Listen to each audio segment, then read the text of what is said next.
Bienvenidas y bienvenidos a Entérate, el espacio de difusión de las actividades institucionales, académicas y de actualización del Tribunal Electoral del Poder Judicial de la Federación.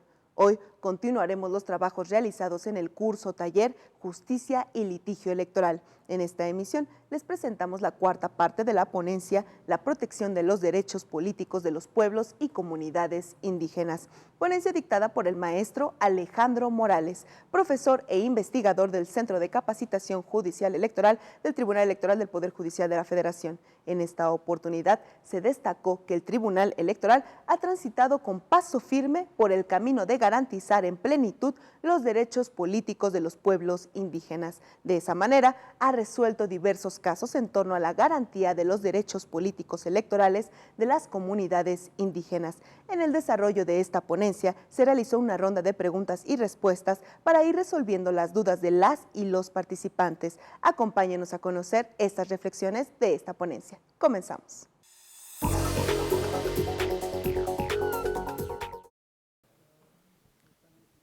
Sí, efectivamente, la ley no establece de manera definitiva si cuál es el requisito, para acreditarlo, ¿no? Pues solamente requiere saber leer y escribir, ser ciudadano, todo, pero allá nos deja esa laguna, ¿no? Entonces, pues aquí sí tiene el derecho ese ciudadano de ser electo en su comunidad.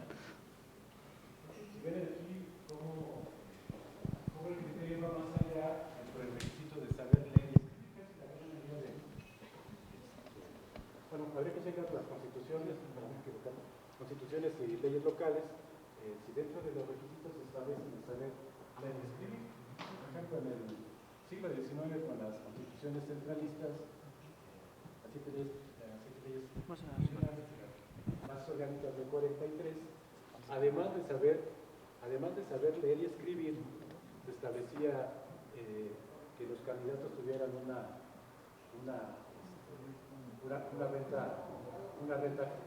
renta fija, o sea, un capital, que tuvieran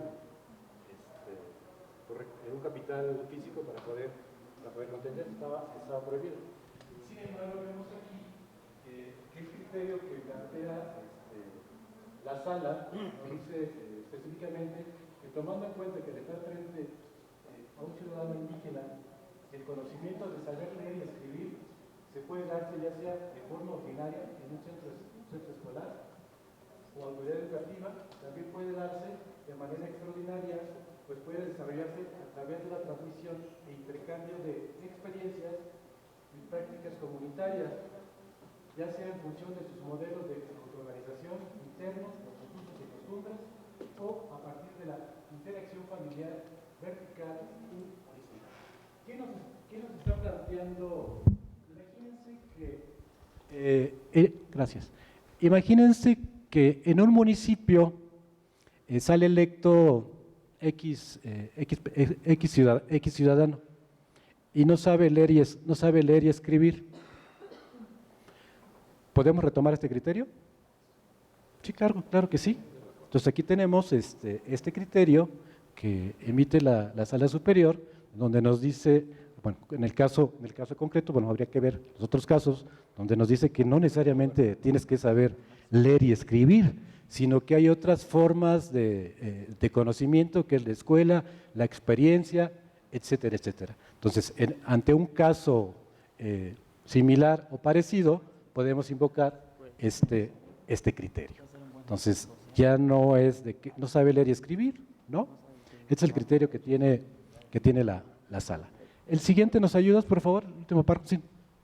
¿Nos ayudas con el último? Me gustaría participar en el sentido de, en esa parte me queda claro la circunstancia que se da cuando, por ejemplo, hay quienes dicen, no, pues es que no sabe leer y no puede ser alcalde o no puede ser regidor o síndico. Me queda claro de que puede tener conocimientos a través de la experiencia, puede ser un buen gestor social aún no ostentando un título profesional, no conociendo nada de o sea, no saber leer ni escribir incluso.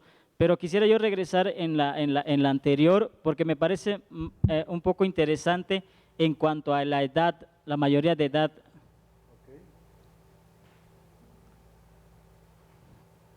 Ahí la jurisprudencia se le negó, ¿no? Porque contraviene la Constitución en cuanto a la mayoría de edad. Pero también tendríamos que tomar en cuenta que las culturas con las comunidades indígenas, según su sistema de organización o su propia cultura, no necesariamente tiene que ser 18 años para nosotros considerar que somos mayores de edad. Entonces, si la cultura, o sea, por eso es importante lo que decía el expositor anterior sobre el peritaje antropológico para determinar sobre la pertenencia de la persona y cuál es su forma de concebir la realidad social, cómo se rigen ellos para poder determinar si efectivamente el derecho les asiste.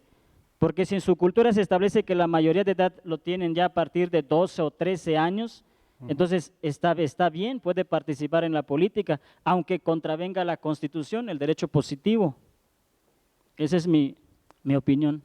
Y muy respetable su opinión, me parece sumamente interesante. ¿Qué es lo que hicimos aquí? Hicimos una síntesis, o sea, muy apretada de los casos. Habría que tener, si me lo permiten, les mando, en el caso específico que le interesó a usted, se lo mando completo para que pueda ver todos los argumentos que se plantean en este juicio. Lo que hicimos ahí, si ven, es una selección sobre el tema indígenas de manera específica, que eso no quiere decir que se agote ahí todos los criterios.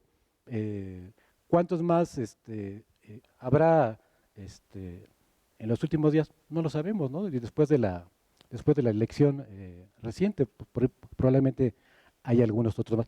Pero me parece que comparto su opinión en ese aspecto. Sin embargo, le digo, tendríamos que tener todo este juicio completo. Yo me comprometo a mandárselo para darle una revisada puntualmente y podemos intercambiar ahí los puntos de vista, que me parecen sumamente interesantes. Pero si me dice, la sala superior, bueno, hay varios criterios que se derivan de ahí. Se me dice, la sala superior ya estableció jurisprudencia, a lo mejor usted podrá decir, ¿sabe qué? No comparto ese criterio, sin embargo, atendiendo a la propia ley orgánica, pues es válida y es justa, ¿no? Es como si planteáramos el caso de las contradicciones de tesis, por ejemplo, en la Corte, y recuerdo un caso muy concreto que fue sumamente polémico, el tema del anatocismo o el cobro de intereses sobre intereses. Hace varios años se planteó el tema que un tribunal colegiado de circuito señalaba que en tratándose del cobro de intereses sobre intereses, había que aplicar, entre otros ordenamientos, el Código Civil. Y otro tribunal colegiado sobre el mismo tema, el cobro de intereses sobre intereses, señaló que los ordenamientos jurídicos que había que aplicar era el Código de Comercio, entre otros. Si ustedes revisan el Código Civil y el Código de Comercio, pues obviamente que el Código de Comercio es mayor el interés que establece. Y si recuerdan, en esa época, pues se planteaba incluso hacerles hasta juicio político a los ministros de la Suprema Corte de Justicia. Hubo, creo que tres votos particulares ahí en este asunto, y se resolvió que era válido y legal. Entonces, ¿qué dice? Pues la ley de amparo establece de manera muy clara la forma de establecer jurisprudencia. A veces no lo podemos compartir, pero sin embargo tenemos que atender a lo que establece, lo que dispone el ordenamiento jurídico. Pues el caso de la ley orgánica del Poder Judicial también tendríamos que checar ahí en ese aspecto, ¿no? Pero le digo, lo reviso, la busco y se la mando completa. Bueno, si me dejan su correo los compañeros, yo les voy a dejar el mío también para enviárselos, ¿no? Ok, continuamos. A ver, ¿cómo andamos de tiempo y cómo andamos de cansancio? 6. Nos faltan varios, pero dígame cómo, ¿damos un pequeño receso otra vez o continuamos? ¿Mande? Díganme. Ok. Este ya la vimos, ¿verdad? Ok, nos faltaba este. ¿Ese ya lo habíamos visto también? Ok. Fue el que comentaba, ¿no? Cherán. ¿Quién trae el micrófono por ahí atrás, compañera? Ayúdenos a leer, por favor. El primer párrafo y nos vamos pasando, para Cherán, no hacerlo tan Michoacán. pesado. Cherán, Michoacán. La población de Cherán pedía elegir a sus gobernantes bajo el sistema de usos y costumbres. Sin embargo, al no estar reguladas en el estado de Michoacán, el Instituto Estatal Electoral les informó que no tenía las facultades para realizarlas. Por ello, los actores se inconformaron ante el Tribunal Electoral de… Y este caso de manera específica, bueno, pues Cherán plantea pues elegir ahí a sus representantes por usos y costumbres. Sin embargo, no se establecía en el Estado. Yo creo que ni la Constitución ni la legislación local establecía. Si ven en varios casos, bueno, cuando hablamos de la Suprema Corte de Justicia, se ha señalado que a falta de una ley reglamentaria, pues que no es posible realizarlo. Sin embargo, aquí la sala superior vemos este criterio que es sumamente interesante, aunque no exista formalmente ni en la Constitución ni en las leyes secundarias, toma una decisión al respecto. El siguiente párrafo, ¿nos ayuda a leerlo, por favor, compañero? El Tribunal Electoral del Poder Judicial de la Federación, dentro de sus ámbitos, dentro de sus argumentos, señaló que la inexistencia de una ley secundaria respecto de un derecho fundamental no constituye una causa justificada para impedir el ejercicio de ese derecho, puesto que en ese tipo de situaciones los tribunales se encuentran en aptitud de aplicar directamente la Constitución a efecto de salvaguardar y proteger ese derecho. ¿Comentarios sobre ese párrafo? Comentarios, a ver, compañeros, por allá que no les he visto participar, sus compañeras. Que sí, efectivamente, el Instituto Estatal Electoral no estaba impedido para resolver el asunto, justificándose con que no existía una ley secundaria en el que se determinara que existía el impedimento para que se les dé la elección a través de usos y costumbres, sino que podía recurrir, como bien lo señala en la Constitución, y también podría a través de los tratados internacionales. ¿Cuántos ejemplos habrá en el país? No lo sé, pero bueno, aquí es este caso Michoacán. ¿Ese caso de Durango también tenemos algo similar? ¿Alguna otra entidad o municipio donde no esté regulado la elección por usos y costumbres? ¿Alguien recuerda? ¿Campeche? ¿Quién dijo Campeche? ¿Campeche, compañero? ¿No? A ver, perdón. O sea, ¿no está regulado los...? Por favor. En Campeche parece que no está regulado. Aquí lo que yo puedo observar, el problema real aquí es que los que de alguna u otra forma conocen el procedimiento, o en su caso los legisladores, no se ha hecho el trabajo de gestionar o de presentar iniciativas para que haya una ley al respecto, porque efectivamente se reconoce el derecho, pero materialmente es imposible llevarlo a efecto, porque ¿cómo se regula, cómo se va a hacer el procedimiento si no tenemos una ley que lo rija? Dice, efectivamente lo reconocen, pero no obstante también dice que su implementación tiene límites. O sea, sí te doy el derecho, pero dame con qué, pues si no me das con qué, pues tampoco te lo puedo dar, ¿cómo te lo reconozco, no? Yo creo que ese es el razonamiento que hace aquí en esta jurisprudencia. Sí, pero si ve, para el caso de Campeche, tiene un criterio que bien puede, servirle, efectivamente, sí, dígame.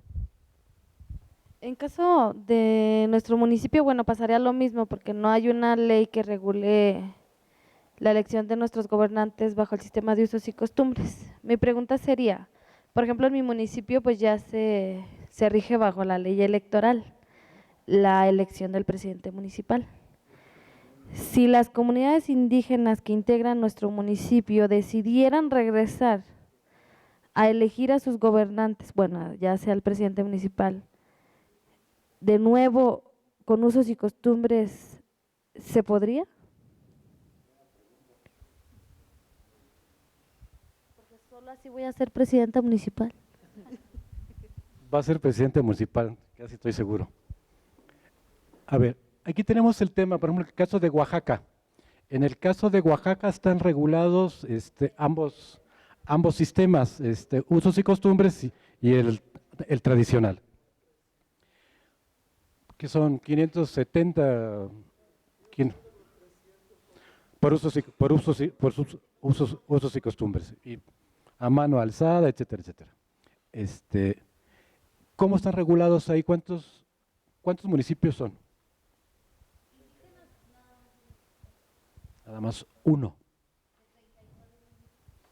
¿Qué hacer ahí? Que es una buena pregunta. ¿Está regulado solamente el tradicional en la ley electoral? ¿Se reconoce como un municipio indígena?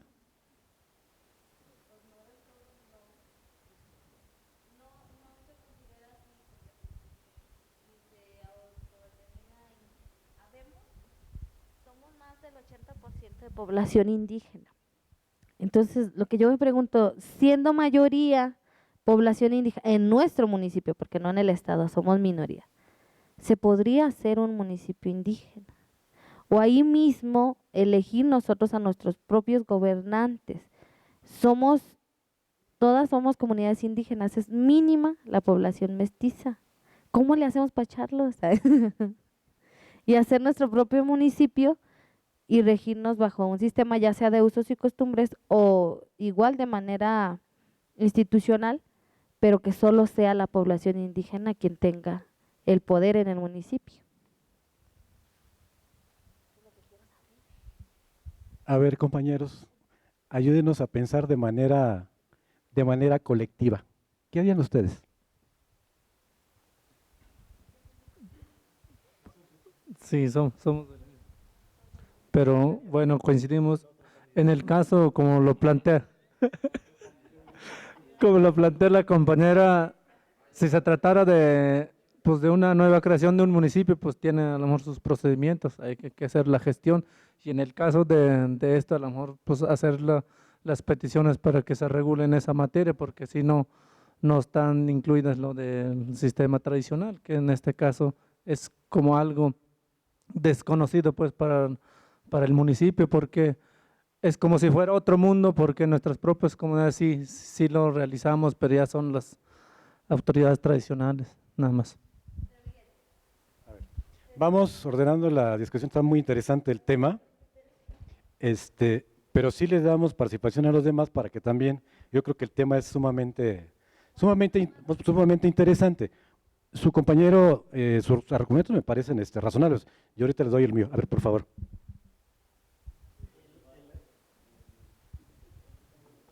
El anterior expositor nos comentaba, ¿no? Porque sí, ciertamente, pues dice la nueva, incluso la misma nueva reforma, pues, nos abre la puerta, ¿no? A la participación. Sin embargo, también hay ciertos criterios, ¿no? Uno de los criterios que comentaba es incluso, pues, por ejemplo, datos que recurrir a través del INEGI,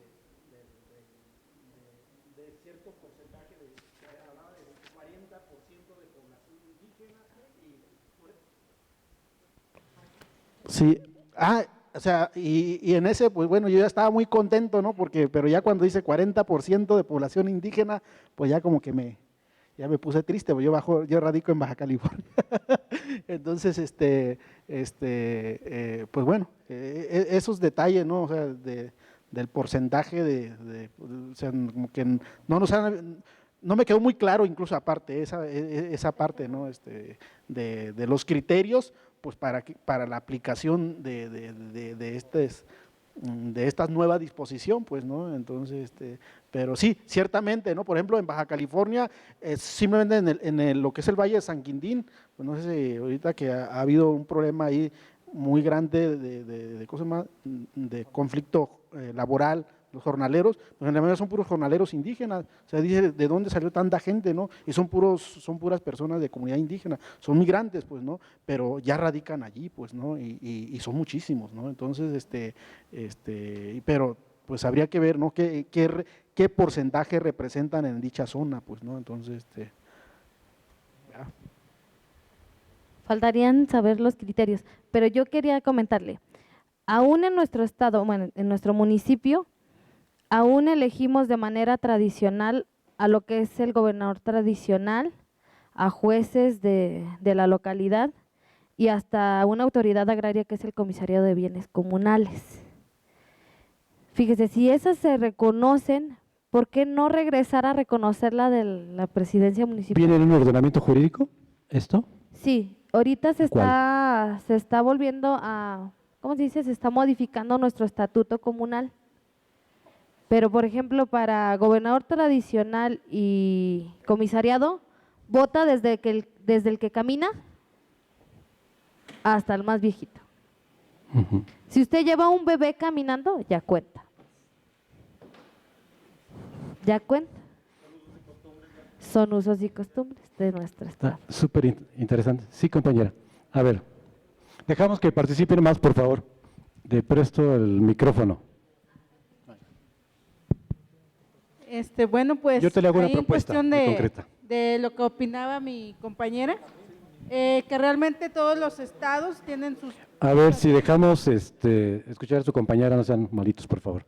Y Adelante. pues efectivamente, pues la misma ley en algunos estados especifica que los cargos de algunas direcciones, pues los pueblos indígenas tienen derecho a elegir.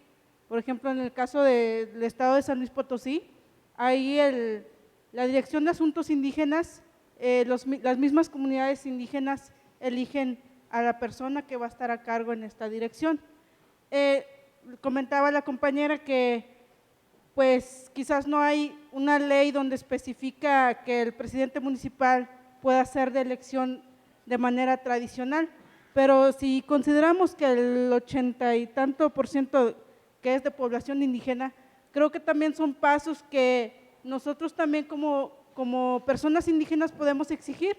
Si no hay una ley, mediante consultas o empezamos con candidatos no registrados, ¿no? Empezar de esa manera. O sea, hay otras opciones para poder poner a nuestros gobernantes de las personas indígenas que nosotros consideramos aptos para tener este cargo. Pues si ven, es un tema muy, muy interesante. ¿Quién más? ¿Alguna otra opinión? Bueno, aquí su compañera dice, ¿cómo le hace? ¿Qué es lo que le preocupa para ser candidata a presidenta municipal? A ver, de alguna manera ya planteaba, ¿cuál es tu nombre, perdón? Apolinar ya adelantaba una propuesta. Bueno, aquí tenemos, a ver, tenemos la Constitución y tenemos el primero y el segundo. Tenemos el 133, tenemos el 115 y tenemos los tratados internacionales. ¿Está regulado o no está regulado? No lo sé. Si bien el caso que vimos hace un momento no estaba regulado. Imagínense que deciden, va a contar con el apoyo de su comunidad y deciden lanzarla como presidenta municipal de usos y costumbres. ¿Sí? O no sé cuál sería la figura. A mí lo que me llama ahí, me da tentaciones, ¿está o no está los ordenamientos jurídicos, en la ley secundaria, en la ley electoral. No está. ¿No? A nivel estatal no está.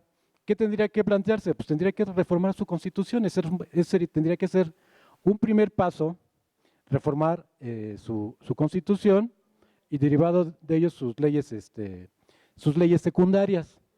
A ver, ¿intentaría una candidatura independiente? Sí.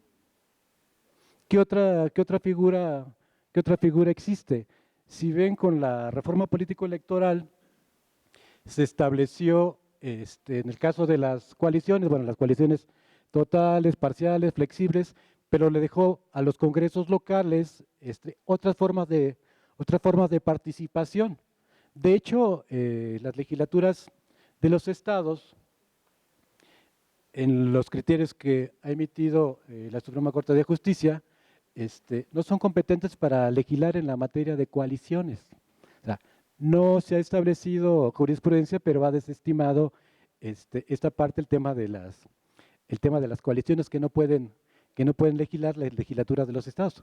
Y sin embargo, si revisan la legislación de las 17 entidades federativas, las 17 legislaron en la Constitución y en sus leyes secundarias.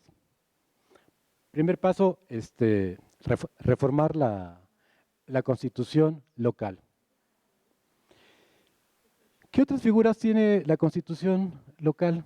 Ahí en Durango habría que ver. ¿Tiene referéndum? ¿Tiene iniciativa popular? ¿Tiene plebiscito? No lo sé. O sea, tendría que acudir a esas formas de participación también. Digo, la iniciativa popular, imagínense, se establece en las constituciones centralistas en 1836, ya se establecía. Y las constituciones locales, una gran mayoría de las constituciones locales tienen iniciativa popular, tienen, no sé hasta dónde haya referéndum o plebiscito. Habría que ver ese tipo de figuras que hay. Es como si les dijera, a ver, ¿por qué no crean un senado local en su entidad federativa? En el siglo XIX existió la figura de senados locales. Imagínense que tuviera que reformar el artículo 115, el 116. El Estado de México tenía senado local. Durango tenía senado local. Chiapas tenía senado en sus constituciones locales. Pues hay una serie de figuras que habría que revisar por ahí. Chéquese lo de Durango, había un senado local. Además de la Cámara, el Congreso local, pues también tenía un senado local. Y ya se han planteado varios temas ahí en este aspecto, sobre todo ahí el magistrado González Oropesa, por cierto, ha escrito sobre este tema y es sumamente relevante, porque cada uno de los senados locales tenía funciones distintas y se han presentado varias iniciativas, creo que tanto en el Senado como en la Cámara de Diputados, y resultan interesantes. Entonces habría que ver, bueno, yo creo que desde el punto de vista técnico formal, habría que reformar la Constitución local y no sé si hasta la federal. Cuando se aprueba la reforma de derechos indígenas en el 2001, una de las propuestas, sobre todo más de la izquierda, fue plantear municipios indígenas. Se hablaba de un porcentaje en cuanto a la población, etcétera, etcétera. Bueno, desde ahí se planteó, habría que rescatar esos antecedentes y se los mando con mucho gusto. Habría que revisar, hacer una reforma, su constitución local para incluir esta parte, que ahí es un tema de voluntad política y además es el tema con los legisladores y aquí hablamos de todos los colores de los partidos políticos. Habría que insistir con los diputados federales, con los senadores de esa entidad federativa. Habría que plantear, si es que no hay en la constitución local, a lo mejor la figura del referéndum, plebiscito, ¿qué más? Por ejemplo, si existe la figura de iniciativa popular, por ejemplo, también, pues hacer una iniciativa en esa materia para, pues para provocar el diálogo. O sea, este tipo de temas, bueno, que es sumamente interesante. Bueno, aquí, independientemente de las posiciones políticas que puedan tener en un determinado momento, yo espero que se hagan amigos y compañeros y vayan juntos en este proceso. Pero yo creo que hay varias cosas que habría que revisar desde el punto de vista técnico-jurídico para poder aterrizar en esta parte, ¿no? Entonces yo creo que es muy interesante, incluso hasta revisar el tema del Senado local ahí en Durango. Yo creo que le va a dar bastantes antecedentes. Digo, desde mi personal punto de vista, creo que habría que hacer, desde el punto de vista técnico-jurídico, pues todo es reformar la Constitución Federal, a lo mejor la local, etcétera, etcétera. Y establecer figuras novedosas también ahí, que existen en varias constituciones locales. Entonces creo que es todo un proceso, y vea a dónde nos llevó aquí solamente este caso, ¿no? Y el tema es sumamente interesante. Bueno, y la experiencia es rica para todos quienes están tomando este curso, porque también pues son elementos más que tendrán que contemplar en un determinado momento, ¿no? ¿Preguntas, dudas hasta aquí? Que sí, el tema está muy interesante. ¿Preguntas? ¿Quieren un receso o seguimos? ¿Seguimos? ¿Seguros? Ya los veo así medio cansados, o será que yo soy el cansado. Ok. ¿Algún otro comentario sobre este tema? ¿Comentarios? A ver.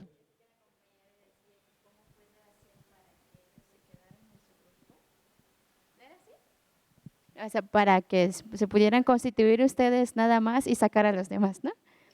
No sé si estoy mal. Pudiéramos ahí hablar pudiéramos hablar ahí, tocar un poquito del tema de la autodeterminación, en ese caso para que se pudieran conformar solamente ellos y obviamente tener sus propios usos y costumbres.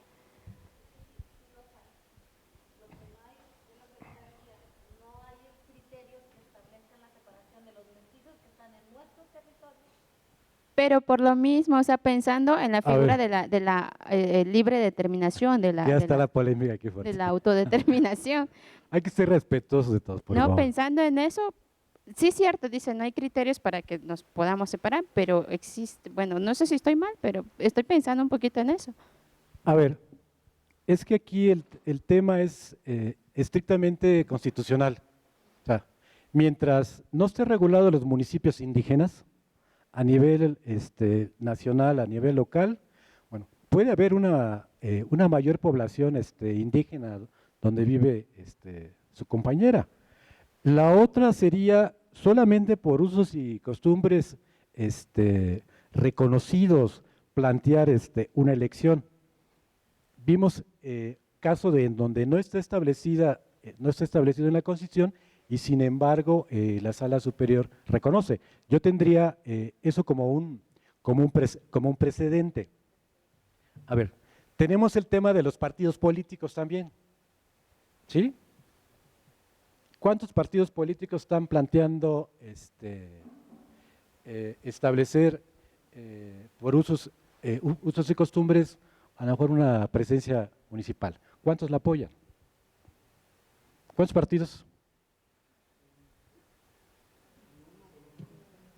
No lo sé, o sea, yo hago la pregunta. Si usted me dice los partidos políticos están de acuerdo en establecer esta nueva figura en la Constitución, obviamente se allanaría mucho el camino, pero tiene que haber una modificación constitucional en primer lugar, y pudiera ser hasta a nivel nacional y después a nivel local. Luego, en el 2001 se planteó una serie de propuestas para establecer los municipios indígenas. No prosperó esa propuesta, y bueno, ahí hay varias iniciativas en ese sentido. Entonces, ¿Qué tendría que haber? Si usted me pregunta, desde el punto de vista técnico-jurídico, tendríamos que primero plantear una reforma constitucional y después una reforma electoral, consensar con los partidos políticos o con las demás asociaciones en ese municipio, ¿no? Desde el punto de vista técnico-jurídico. Si usted me dice, ¿se van a reunir todos los partidos políticos y se van a poner de acuerdo? Pues sería ideal. Pero ahí es un tema de voluntad política, ¿no? Y de ingeniería constitucional. Definitivamente no es sencillo. Creo que estamos dando, bueno, más el Tribunal Electoral está dando pasos en ese sentido. Ya vimos los criterios que se tienen ahí. Y hay una gran cantidad de criterios que, bueno, habría que estarlos revisando, estarlos checando.